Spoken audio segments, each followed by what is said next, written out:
சிரியாவின் எர்முக் நதிக்கரையில் உரோம பேரரசுக்கும் இஸ்லாமிய படைக்கும் இடையே கடும் போரொன்று நிலவியது. மாலை நேரமது. போர்க்களம் முழுவதும் காயமடைந்த வீரர்களின் முனகல் சத்தம் கேட்கிறது.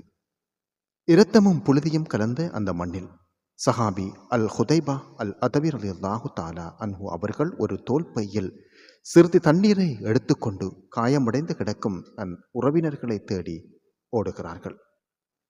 அங்கே இரத்த வெள்ளத்தில் கிடந்த ஒரு சஹாபியை பார்க்கிறார்கள்.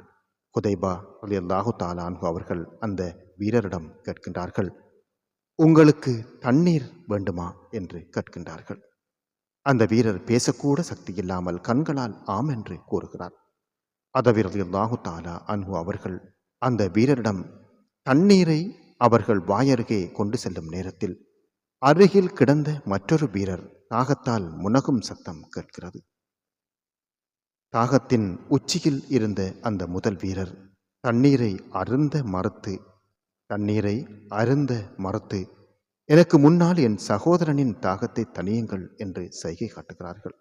ஹுதைபா ரலியல்லாஹு தஆலா அன்ஹு அவர்கள் அடுத்த வீரரிடம் ஓடுகிறார்கள். அவர் தண்ணீரை வாங்கப் போகும் நேரத்தில் மூன்றாவதாக ஒரு வீரரின் சத்தம் கேட்கிறது. இரண்டாவது வீரரும் அவருக்கு கொடுங்கள் என்று தியாகம் செய்கிறார்.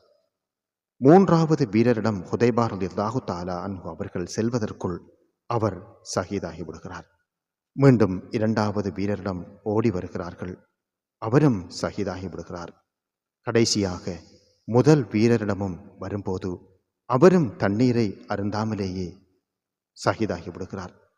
கையில் தண்ணீர் இருந்தது, குடிக்க வாய்ப்பு இருந்தது. ஆனால் தான் வாழ்வதை விட தன் சகோதரன் வாழ வேண்டும் என்று நினைத்தார்களே, அதுதான் இஸ்லாம்.